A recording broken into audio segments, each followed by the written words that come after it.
Welcome into Texans Today, and I wish I had better news for you to start off today's show, but I already gave y'all the update earlier on in today. I dropped a short, kind of talked about CJ Gardner-Johnson, went down with what looks like a serious knee injury during practice today, was carted off, and we'll give you the update, everything we know so far about CJ Gardner-Johnson, but just send your thoughts and prayers for him right now. If you could drop a 23 in the comments section, and just send some positive vibes, send some positive thoughts. It's not looking too good right now, but hopefully we'll be able to see CJ Gardner-Johnson play at some extent for the Texans this year. I'll give you all the updates, what we know, and everything from practice in today's show.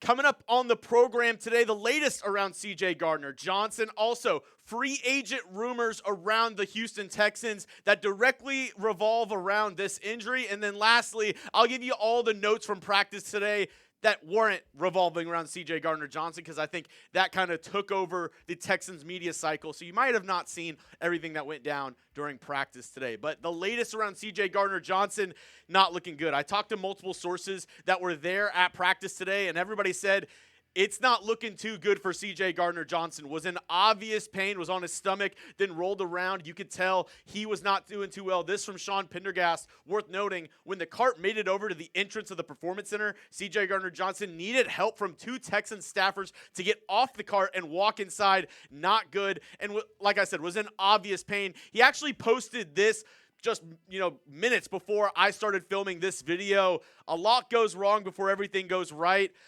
Not looking like a too bright outlook for CJ Gardner-Johnson, who, as I mentioned, was injured at practice, undergoing tests there in West Virginia. It also is worth noting the Texans practicing in West Virginia for the first time during the DeMeco Ryans era, and an injury happens at practice. Not saying it's because of the field or the field conditions, just something to note there. But as we get more around CJ Gardner-Johnson, as we learn more about the injury, I'll break it down here on the channel, whether that's a video, whether I drop a short like I did this morning. I keep you up to date with the latest going on around the Houston Texans. And if you don't want to miss a moment, if you want to know everything that goes on around this team, one easy step, and it's 100% free. You got to go down and hit that subscribe button. 100% free content all year long. We'll have fun watch parties like I'll have this Saturday for the Texans' first preseason game up against the Vikings. News, rumors, and the best community here on YouTube, all one click away. Just go down, hit that subscribe button. If you don't like it in a week,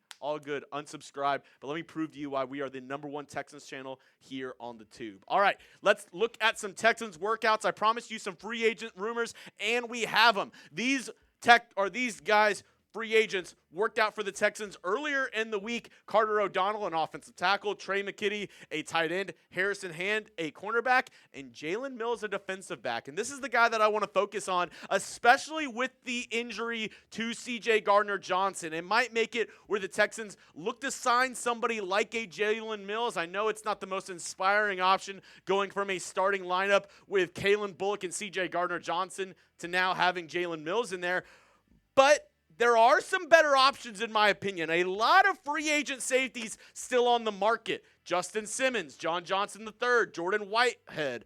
Like I mentioned, Jalen Mills, Terrell Edmunds, Marcus Williams, Marcus Maye, Ryan Neal, Adrian Amos, and Jordan Poyer, all still free agents. And I think the Texans need to sign another safety to this roster with all the uncertainty around the safety room. Jimmy Ward dealing with a court case and an injury that has kept him sidelined all offseason long. Rookie Jalen Reed, the 6th-round pick out of Penn State, he also went down with an injury. Now, he's supposed to, get to being able to return around the start of week 1, but still a rookie that doesn't have a lot of experience under his belt, plus missing a good portion of training camp. I don't know if that's what you want to roll into the start of the regular season with.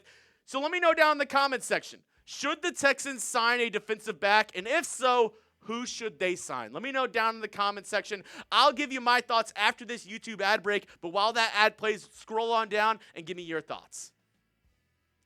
I think you go ahead and you sign Justin Simmons. Played with the Falcons last year and still maybe not at that Pro Bowl, All-Pro level, but I think still a good starting safety in this league. And if you want to go all in, if you want to go balls to the wall while C.J. Stroud, Will Anderson Jr. are still on their rookie contracts, this is a move that would indicate that. Maybe you don't make this move depending on whether or not you get C.J. Gardner-Johnson back during the regular season this year. But we saw Julian Blackmon sign with the New Orleans Saints for a relatively cheap one-year deal. Now, he is a little bit younger, but still, Justin Simmons still on the market. And if he wants to play with a contender, if he wants to play with a team that he can possibly go deep into the playoffs with, I think this is a perfect scenario for both sides. You sign Simmons to maybe a one-year, $7 or $8 million deal. You have somebody to replace C.J. Gardner-Johnson, and somebody who I think fits in well right next to Kalen Bullock still with this Texans secondary that I think, even with C.J. Gardner-Johnson down, is a very elite secondary. With Gardner-Johnson, I believe they were the best secondary in the NFL. But only time will tell with what that injury is going to be. And as I mentioned, if there's an update, I'll bring you a short later on today. Coming up, practice notes from today's training camp practice. Obviously, the C.J. Gardner-Johnson injury, but more notes to come in just a moment. But if you need a brand new Texans polo, I got you covered. This one is on sale right now. All sizes available in stock. So if you want a nice performance polo with the Texans logo, the official Texans polo right here, all you got to do, go to chatsports.com/Texans polo sale. That link will be in the comment section and the description of today's show. Really easy for you. Just go check it out. On sale right now, and a lot of good sale options as well if you want to check out the website. One more time, this link, chatsports.com/Texans polo sale, available in the comments and description of today's show. All right, let's look at the practice notes. The O-line looked much better today, even though Blake Fisher's still not getting, first-team reps. The first offensive line that went out there had Juice Scruggs at the guard position. It was him, Ed Ingram also mixing up snaps. Also, Juice Scruggs was getting second-team reps at center. So very interesting to see. They're still shuffling these guys around a ton, but at the end of the day, I think they like Ariante Ursery at one of the tackles. If Cam Robinson is not able to go week one, he'll be the left tackle. And I think their backup right tackle option, if it's not Ariante Ursery, it's going to be Titus Howard. Jake Andrews also getting a lot of that first-team reps at the center spot. Next up, Stroud continues to be a roller coaster. He looked good during some reps, but at one point was around 50% completion percentage. And I know these are stats that we're looking at during training camp. They don't mean a ton. The defense, offense still kind of working through a lot of things. The defense, obviously, one of the best in the NFL. C.J. Stroud, I would be lying if I wasn't a little concerned with how he plays or has been playing during training camp so far, but it doesn't mean anything until we see this offense, C.J. Stroud, going up against opposing defenses, not this own Texans defense that knows Stroud, knows this offense very well. I'm waiting to see how he looks during maybe some of these joint practices. If he gets a drive during that first preseason game up against the Vikings, I'll be keeping an eye out to see how he plays in those certain reps. Also, staying on the offensive side, Xavier Hutchinson had himself a day. 2 touchdowns, was making plays left and right, making a case to be one of those final wide receivers on the roster. We've talked about the 4 wide receiver spots that I believe are solidified. Nico Collins, the 2 rookies in Jaden Higgins, Jalen Knoll, and Christian Kirk. I think those 4 guys are solidified. Wide receiver 5, wide receiver 6, possibly wide receiver 7, still in the balance, but Xavier Hutchinson making his case to be one of those final guys to make the 53-man roster at the wide receiver spot. He's been on that kind of teeter-totter, that bubble the past couple seasons and ended up making the roster. Can he still have a good rest of the preseason, good rest of the training camp, and make the roster once again? Also, looking in the secondary, not all bad news. Miles Bryant had another good day of practice, and he's strung along a couple really good practices so far. Looking good in that slot role, kind of moving around, kind of, can put him in different places. Miles Bryant has looked like a good option to keep in this secondary. I would be surprised if he doesn't make this Texans 53-man roster as a backup corner, utility defensive back that they use. And then also, looking at the safety position, obviously C.J. Gardner-Johnson went down today. That means M.J. Stewart was getting a lot of run with the ones. Russ Yeast also filling in the safety department. So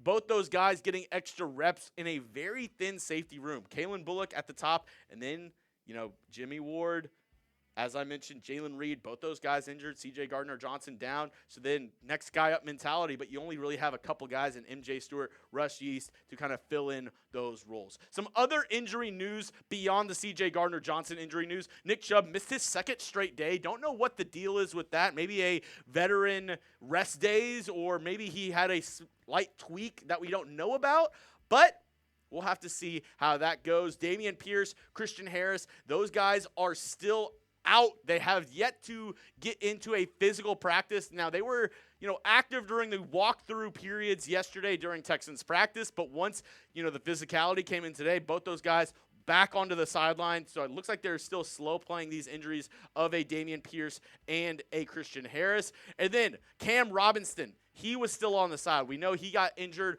earlier in the week.